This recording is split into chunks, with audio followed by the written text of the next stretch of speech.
што значат овие мерки, колку според кризниот штаб Тетово ќе придонесат да се ублажи, односно да се намали заразата на COVID-19 во општина Тетово?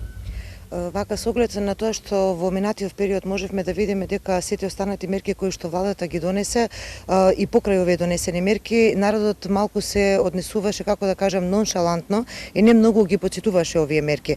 Уште една само да повториме дека не значи ставање, овие мерки не значи ставање во карантин на општина Тетово, напротив, значи се забранува јавниот и организираниот превоз со комбиња и со автобуси кои што се обраќа меѓу општините и до Скопје. Ова е добра мерка, како што каже првиот човек на општина Тетово, затоа што практично општина Тетово со останатите рурални општини, 6 кои што се практично споени и многу има прилив на население од руралните општини во Тетово.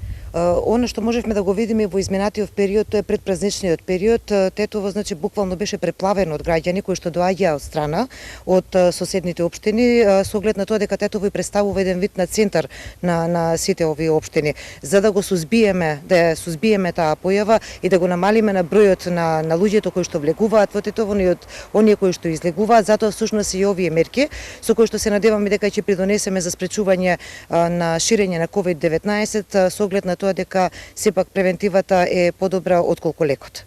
Ви благодарам за разговорот. Инаку владата донесе и одлука Министерството за внатрешни работи да направи оперативен план за поголемо присуство на терен и да се контролираат тие кои што не ги почитуваат препораките и мерките на владата. Исто така го задолжи Министерството за здравство делот заштитната опрема која што ја има да ја прераспредели во општините Прилеп, Куманово и Тетово. Исто така и препорача граѓаните повеќе да не излегуваат без потреба од дома, освен ако треба да ги купат потребните намирници, лековите и тоа да го прават само со еден член од семејството.